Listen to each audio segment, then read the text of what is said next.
Introduction.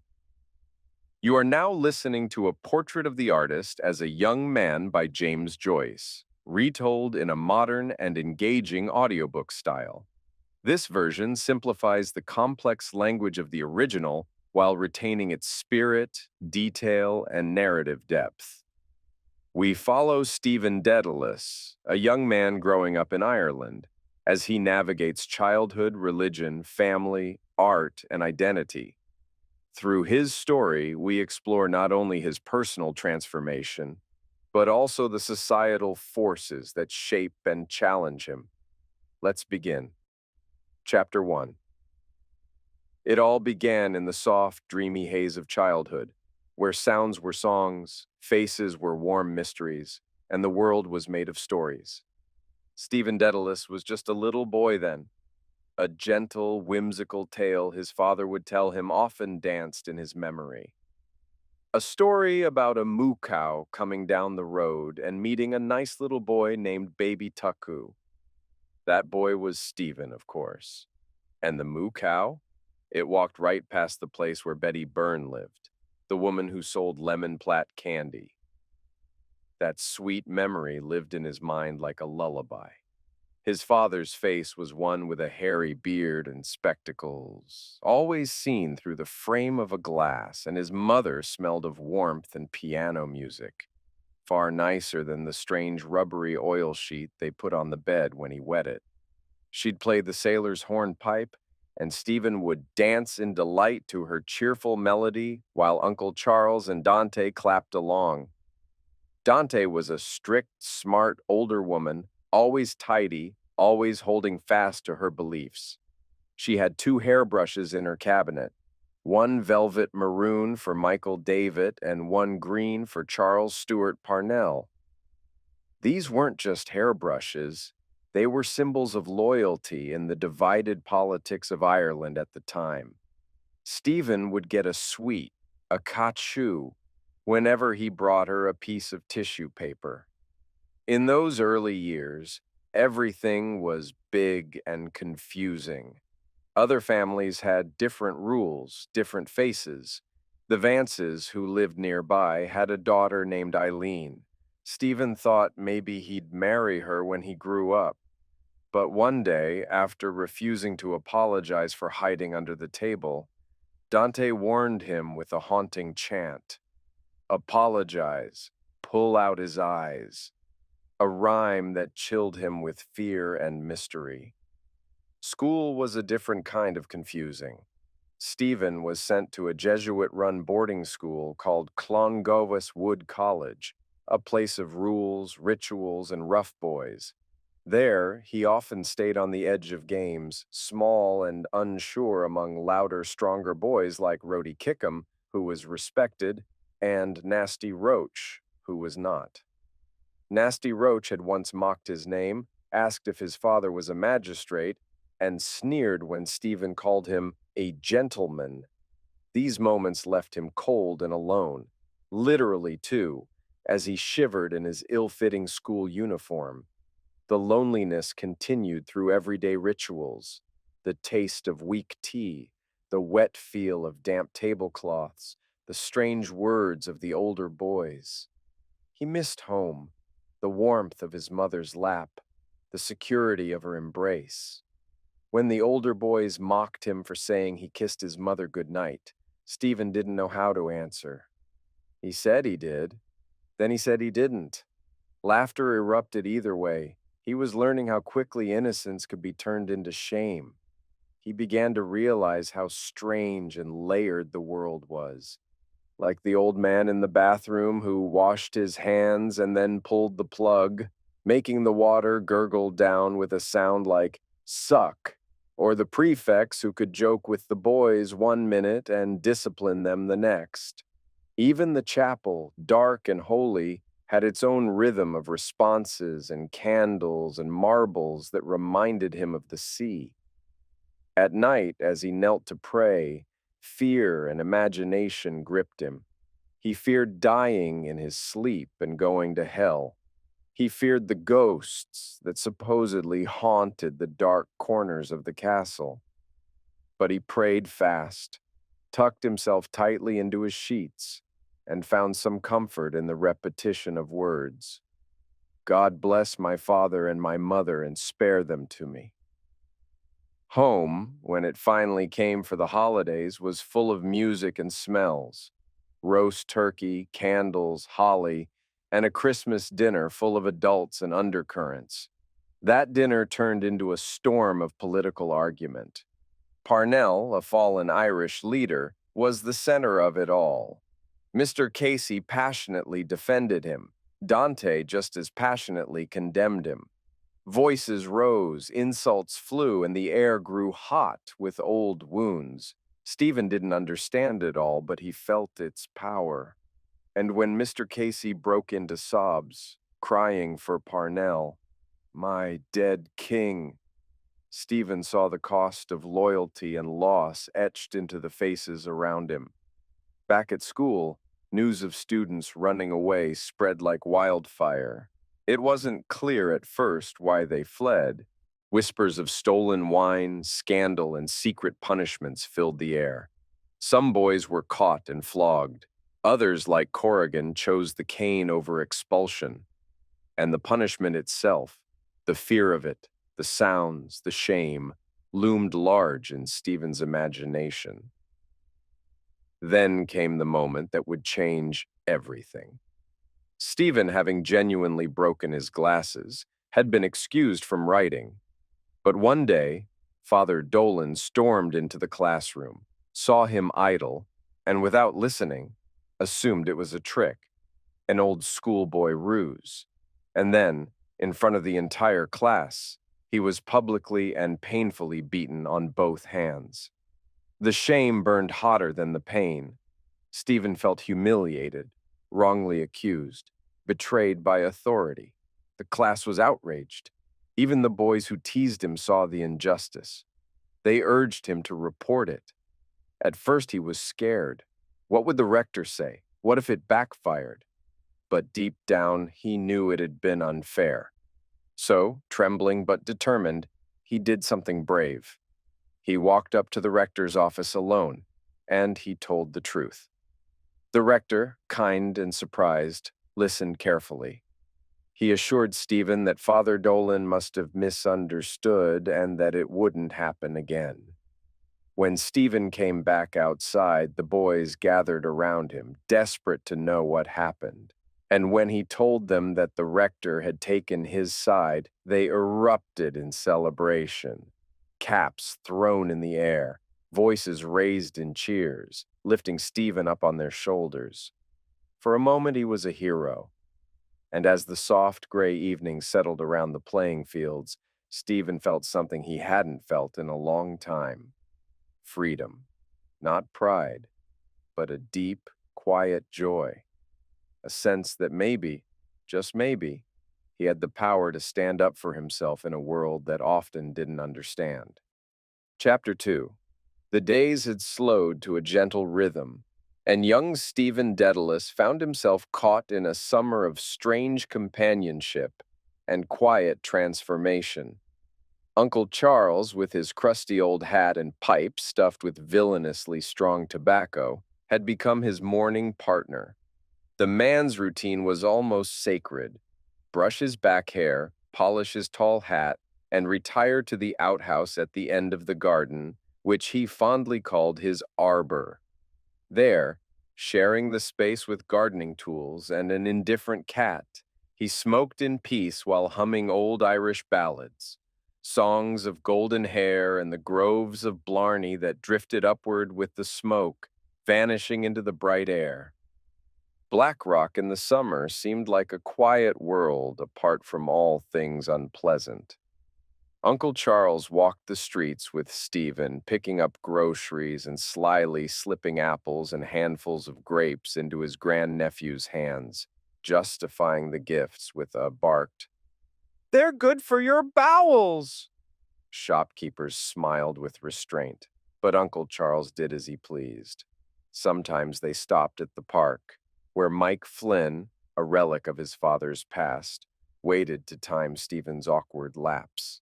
The man, once a trainer of champions, now looked hollowed and distant.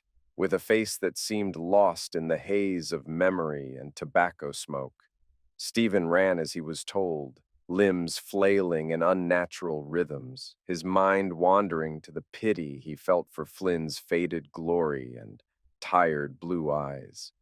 Afternoons were for chapel visits. Uncle Charles would kneel, lips moving silently over his worn prayer book, while Stephen knelt respectfully, if not faithfully, beside him. He'd watch the old man sprinkle holy water like a battlefield general blessing troops and wonder, what did he pray for? A happy death, lost money, the ghosts of squandered fortunes in Cork. Sundays were long walks with his father and uncle, winding down roads where tales of Irish legends, politics, and family glory spilled endlessly from their mouths. Stephen listened, absorbing words he didn't yet fully understand, letting them spark the idea that he, too, might someday be part of this mysterious adult world. But it was in the evenings that Stephen truly lived. Alone in the dim light, he devoured a battered copy of The Count of Monte Cristo, drawn not just to the tale, but to the very spirit of vengeance and mystery it carried. On the parlor table, he constructed fantasy landscapes, caves, castles, secret worlds, out of paper and chocolate wrappers. Yet when he tired of this tinsel world, he'd imagine Marseille or dream up Mercedes, another version of her, living in a little white house on the way to the mountains. She became the ghost of all he yearned for, mysterious, older, unattainable. He played with a boy named Aubrey Mills, and together they created a gang, complete with bike lamps and mock weapons, marching through gardens and staging epic battles. They shared a milkman and rode his cart to green fields where cows grazed peacefully. But when the seasons changed and the cows returned to muddy, stinking yards, something shifted in Stephen. The romance of the rural life was replaced by revulsion, and slowly his world began to crumble. Mike Flynn went to hospital. Aubrey went back to school. The gang disbanded. Stephen was left with his own thoughts and a silent cart that rolled through the streets, delivering milk and glimpses into strangers' kitchens and softly lit halls. These moments, fleeting and fragile, fed the part of him that watched the world and longed to belong to it, but never quite could. He wasn't going back to Clongowes. He knew something was wrong at home. Whispers in the hallway, the change in their meals, the restless looks on his father's face, it all painted a new picture of instability. The safe, magical days of Black Rock dissolved as quickly as they came, and then everything changed. Men came with wagons, furniture was carted away, the garden was littered with ropes and straw. His mother, eyes red with tears, sat beside him in a train, and Stephen stared out at the disappearing street, his old life vanishing into the distance. The new house was cold and bare. The fire wouldn't light. The walls echoed with silence, and faded family portraits leaned against the floor, waiting for a place they might never have again. In this gloom, Stephen listened to his father speak, not clearly, but ramblingly, with the tremble of a man trying to hold on to dignity. Words about enemies, about fights, about not being finished yet. Stephen didn't understand the details, but he understood the weight. Something was ending, and something uncertain was beginning. Dublin was no Black Rock. It was harder, uglier, louder. Uncle Charles grew too forgetful to run errands. Stephen found freedom, but it came wrapped in the loneliness of wandering strange streets and staring at dark water choked with scum and corks. The bright skies of imagined Marseille were missing here. At Christmas, even as festive lights decorated the shops, a dull bitterness grew inside him. He hated the world for what it had become, squalid, insincere, and himself for being young and so foolishly swept up in it all. Sitting in a cousin's kitchen, he overheard children marveling over a photograph of Mabel Hunter, a pantomime actress, and Stephen, though silent, watched the swirl of emotions unfold around him like a distant observer of someone else's life. More fragments followed. A skull-like figure at a doorway, a children's party he couldn't enjoy, a girl whose presence both excited and unsettled him. On the tram ride home, her breath in the night air, her laughter and teasing lit a fire in him, but one that remained unfulfilled. He thought he could kiss her, take her hand, but didn't. Alone after she left, he tore his ticket into shreds and stared blankly into the night. The next day, he tried to write verses to EC, modeled on the poets he admired. But his poem, too, drifted away into abstraction, a kiss never given, sorrow without clarity. His inspiration dissolved as the tram, the girl, and the moment all receded. Then came the talk of school again, Belvedere this time. His father laughed about Stephen's confrontation with Father Dolan, turning it into a joke to share with the Jesuits. The mood of the household lifted briefly.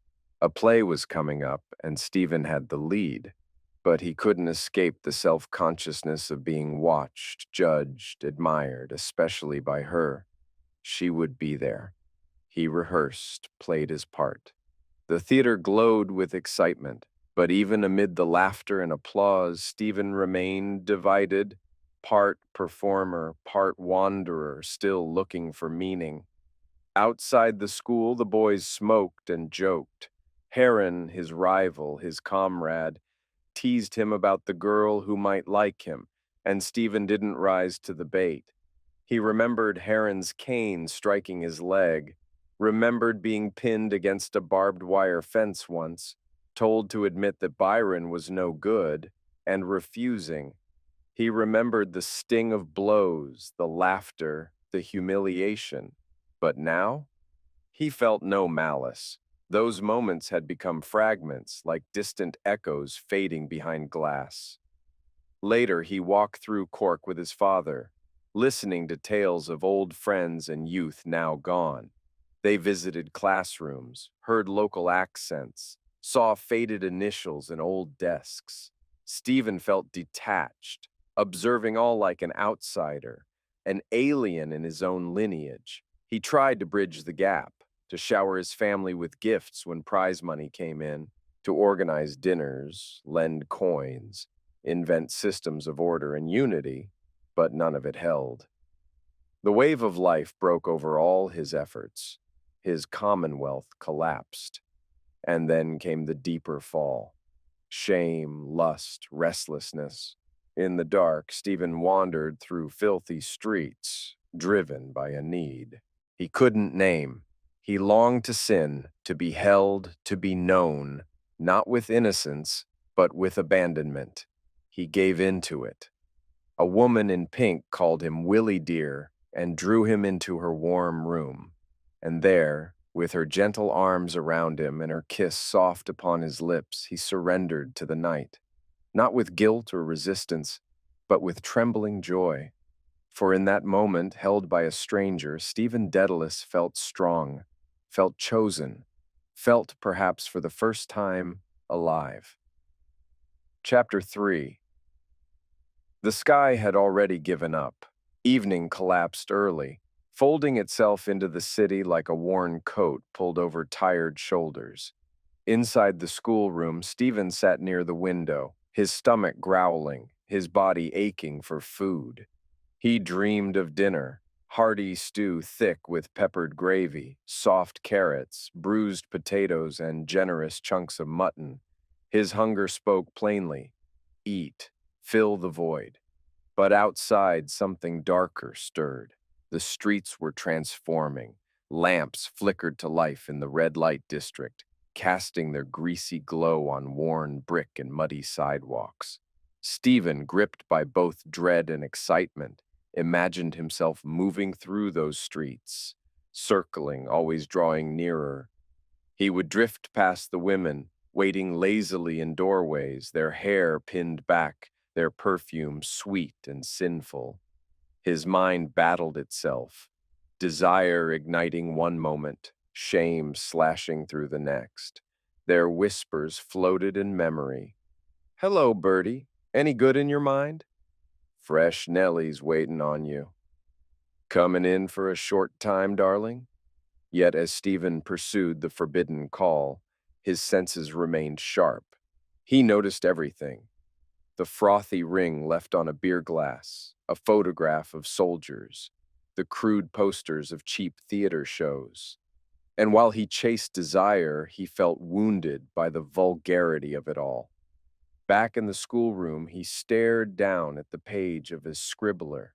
The numbers and variables seemed to shimmer and twist.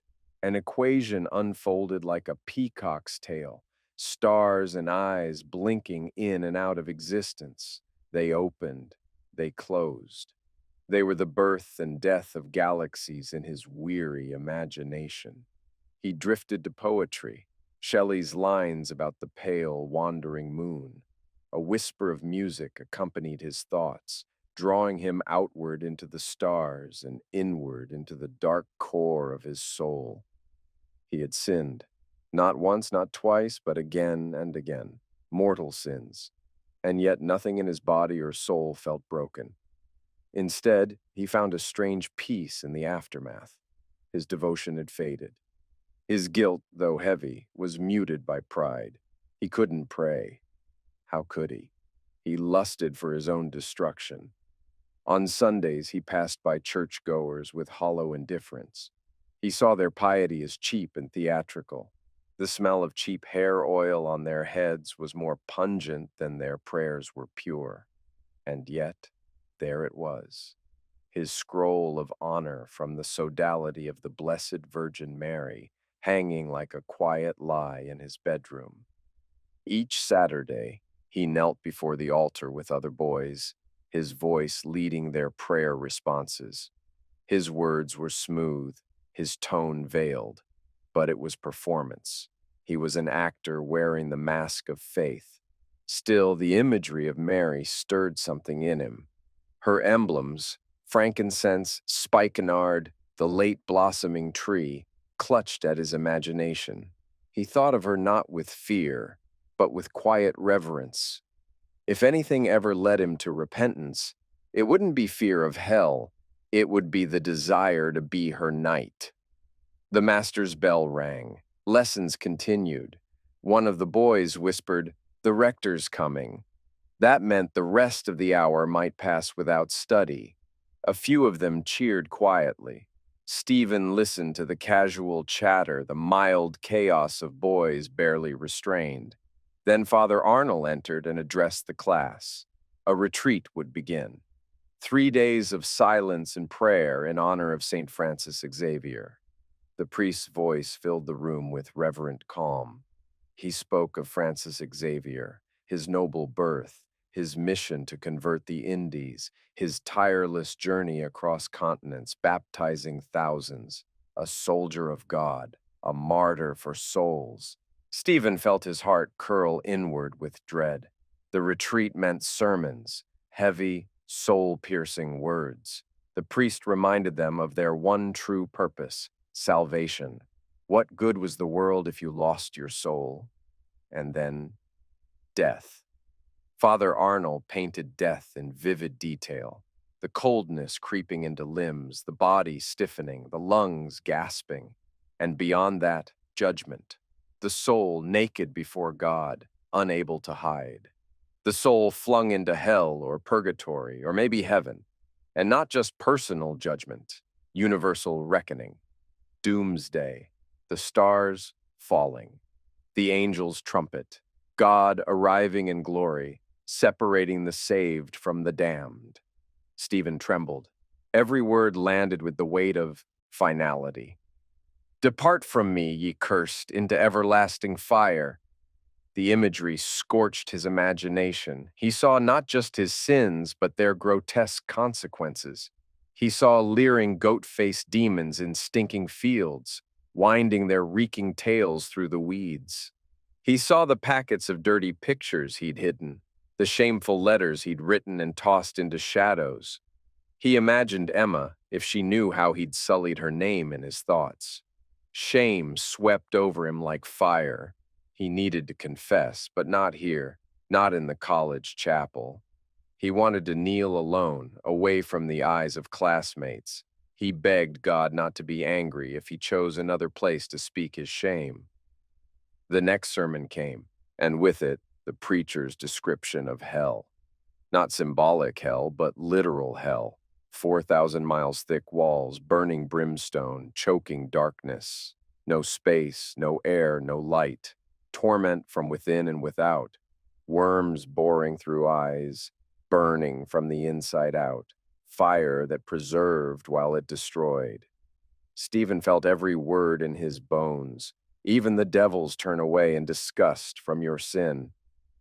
After the sermon, he could barely move. He feared he had already died, and this classroom, these walls, were just illusions as his soul plummeted. But he hadn't died. Not yet. Confession. That was the only way forward. He had to kneel before the priest and spill every hidden sin, like venom leaving a wound. And so he did. In a dim chapel, the smell of incense in the air, he waited his turn. The slide of the confessional opened. He murmured his guilt. The sins poured out like sewage. Impurity, lies, pride, gluttony. The priest listened, silent and still. Then he spoke, gently, slowly. You are young. Give it up. That sin kills the soul. Pray to Our Lady. Stephen wept. He knelt in the pew, the words of his penance drifting upwards like white smoke. He felt light, pure. He felt forgiven. That night he sat at the kitchen table, too happy to speak. Eggs and sausages waited for breakfast after communion. Life, for all its darkness, seemed simple and bright again. A child's life, a new beginning. In his dream, he woke and walked to the chapel. White flowers crowded the altar. The priest passed from boy to boy, offering the host. Stephen held the linen cloth with trembling hands. Corpus Domini Nostri. Could it be real? He bowed his head. The host touched his tongue. And in that instant, God entered his soul. The past was past. He was free. Chapter 4. Stephen had begun to live his life in deep and sincere devotion, each day mapped out in spiritual zones of holiness. To him, every day had a sacred theme. Sunday was for the Holy Trinity. Monday, the Holy Ghost. Tuesday, his guardian angel. Each day of the week, he honored something divine. Saint Joseph, the Blessed Sacrament, the Virgin Mary. Even his waking moments were offered in service. Every breath, every thought, every step was dedicated to God, particularly for the Pope's intentions. He would go to early morning mass in the chill of dawn, his breath fogging the air as he knelt quietly in the side chapel. In the dim glow of the candles, one for the Old Testament, one for the New, Stephen imagined himself at a secret mass in the underground catacombs, just like early Christians. His daily habits were almost monastic. He prayed constantly, saying little devotional ejaculations, quick prayers that he believed helped shorten the torment of souls in purgatory. But still, he was never sure, never certain, whether his efforts had truly helped anyone, and that uncertainty pushed him further into deeper practices. He tracked each moment of the day like a banker monitoring accounts, except his accounts were of grace, penance, and heavenly merit. Every rosary bead he counted was like planting a ghostly flower in heaven, delicate and formless. His 3 daily rosaries symbolized faith, hope, and love, the core theological virtues, each aimed at one person of the Holy Trinity. Stephen layered his faith with methodical prayers. Each day he prayed for one gift of the Holy Spirit, hoping it would drive out one of the 7 deadly sins from his past. It puzzled him sometimes how gifts like wisdom, understanding, and knowledge could even be so different. But he trusted the church's teachings and believed enlightenment would come in time. Even his perception of God evolved. God was not only the eternal creator, but one who had loved Stephen personally before the world even began. This realization filled him with awe, but also confusion. How could he have ever doubted love itself? Yet, despite his rigorous prayers, he found himself often tripping over small, petty things. He felt bursts of anger when someone sneezed, and irritation when his prayers were interrupted. It struck him as strange that, after all his efforts, something as simple as a sneeze could still shake him. His acts of devotion and fasting did not shield him from the littlest flaws. So he trained himself further. He mortified his senses. He kept his eyes downcast in the streets. He avoided the eyes of women. He resisted good smells and practiced ignoring food cravings. He even trained his body to be uncomfortable, sitting stiffly, avoiding warm fires, letting the cold sting his skin. He never rested his arms in his pockets or clasped them behind, always rigid like a statue, even while walking. He felt no strong urges toward mortal sin anymore, but his biggest fear was this, that despite everything, he might still fall and not even realize it. Sometimes temptation would creep into his thoughts during prayer, like a silent wave of darkness licking at his feet. Just when it felt closest, he would pull away with a sharp prayer, saving himself, but only barely. These temptations came often, and though he resisted them, he worried. Was he slowly losing grace without knowing it? Did his refusal to fall actually mean he was falling in smaller, more dangerous ways? Even the church's sacraments began to feel dry, mechanical.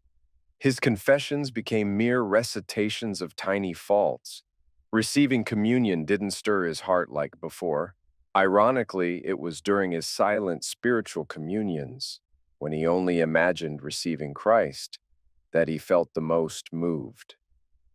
A worn-out prayer book by Saint Alphonsus stirred visions of love and divine romance, as though his soul were being gently wooed by God in whispered invitation. But temptation had begun to change. Now there was a strange pleasure in knowing he could fall at any moment, that he could destroy everything with just a thought.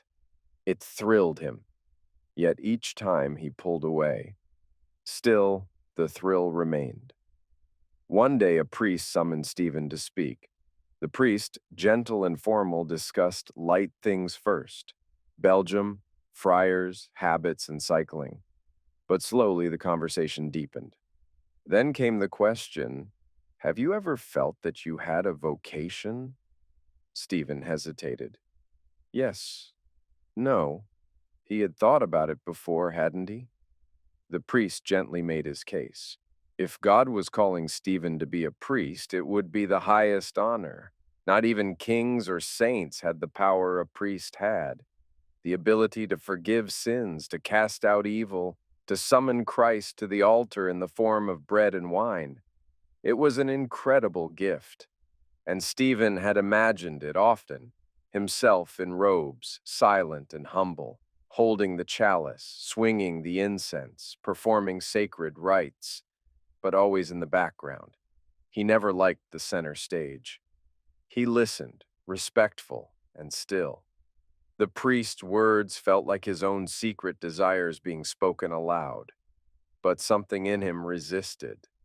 The conversation ended, and the priest offered to say Mass for him, that God might show Stephen his will. Stephen nodded, grateful and polite, but as he stepped outside into the evening air, he felt detached. The idea of priesthood suddenly seemed cold, not sacred, but sterile. He imagined himself waking each day to a lifeless ritual. The corridors of his school came back to him, dim, gaslit, dusty. He remembered the smell, the loneliness. No, the path of the priest was not for him. The phrase drifted into his mind like a label. The Reverend Stephen Dedalus, S.J. He flinched.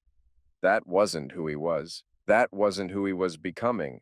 Stephen was meant for something else, something freer, something unknown. He wandered to the beach. As he neared the sea, he saw young men bathing, their bodies pale or sunburnt, calling to him in jest. The sea glistened around them. And then he saw her. A girl alone in the water, gazing out to sea, her legs bare and graceful like a bird's, her skirt tucked, her hair loose. She looked holy and untouched, as if born of sea foam and sun. She looked at him, not with shame or seduction, but peace. Stephen felt a flood of emotion rush over him. He turned and walked across the strand, trembling, reborn.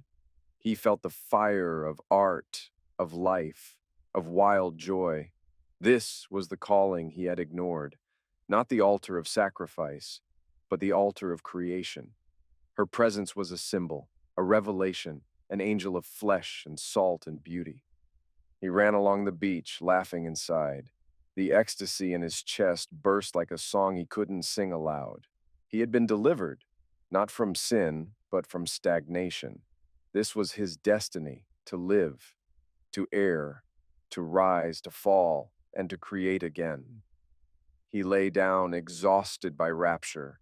The sky above wheeled its stars. The sea whispered its old, old song. And Stephen Dedalus, no longer a boy, not yet a man, surrendered to the evening, reborn with a wild heart. Chapter 5. Stephen Dedalus is now in university, still searching restlessly for meaning in life. One evening, as he walks through the college, he hears the prefect talking earnestly to a student about an upcoming event, clearly trying to rally the new students. But Stephen and his friends aren't interested. They have their own lives, their own concerns. Temple, one of the more eccentric students, whispers something scandalous, that the prefect is actually a married man. Cranley, Stephen's close but tough-minded friend, loses patience and shakes Temple, calling him a fool. They step outside. The college garden is damp and quiet, but the sound of students playing handball echoes. Stephen chats with Davin, a proud Irish nationalist. Davin is puzzled by Stephen's cynicism.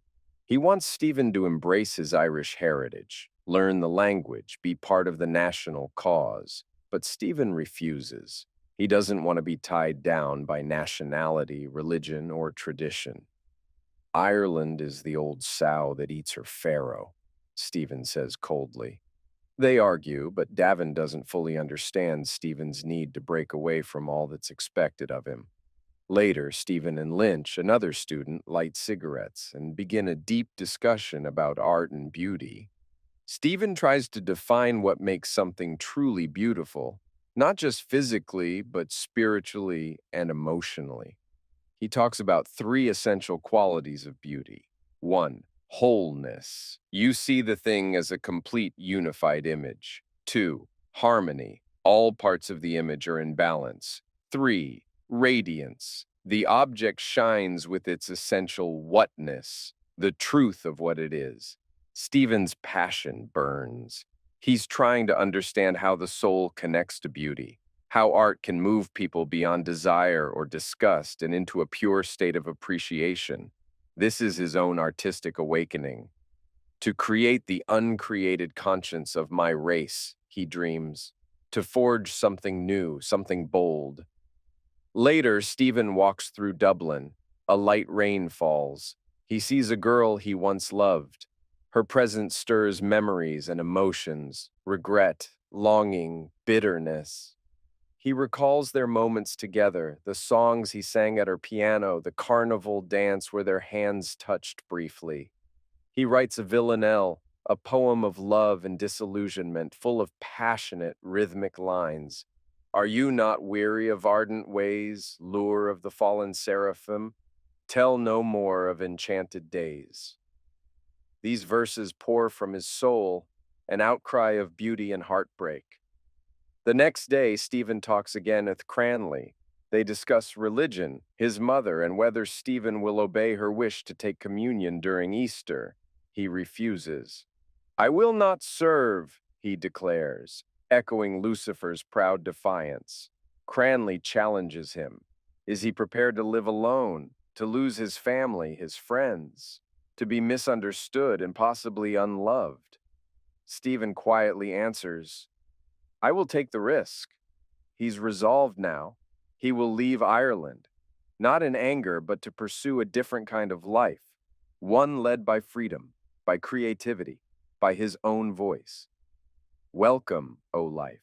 I go to encounter for the millionth time the reality of experience, and to forge in the smithy of my soul the uncreated conscience of my race. Epilogue. And so Stephen Dedalus stepped away from the land that bore him, from its soft rains and cracked pavements, from its singing girls and stern priests, from mother and friend, from hearth and chapel, from every whispered duty that once bound his soul to the earth. He walked out with only his words, his thoughts, and the fire that smoldered quietly in the depths of his being. He did not claim to know the road ahead. There was no map, no lantern, no certainty. Only the vague music of exile, of silence, and of cunning, his chosen arms. There would be hunger, loneliness, and doubt, but also perhaps there would be flight. Stephen sought not fame, nor applause, nor even peace. What he sought was freedom, not just from Ireland, but from all the nets that held him: religion, nationality, expectation. He had known the bitter taste of betrayal and the sweet pull of beauty. He had watched the swallows dart above the rooftops and felt the same need to rise, to turn, to soar. Old father, old artificer, he prayed silently, stand me now and ever in good stead. Perhaps the voice of Ireland would call him back one day, its myths, its memories, its music always echoing faintly in the chambers of his mind. But for now, Stephen Dedalus was no longer the boy who feared punishment, who whispered prayers into his pillow, or who walked trembling through confession. He was the artist now, and the world, its pain and its beauty, was waiting.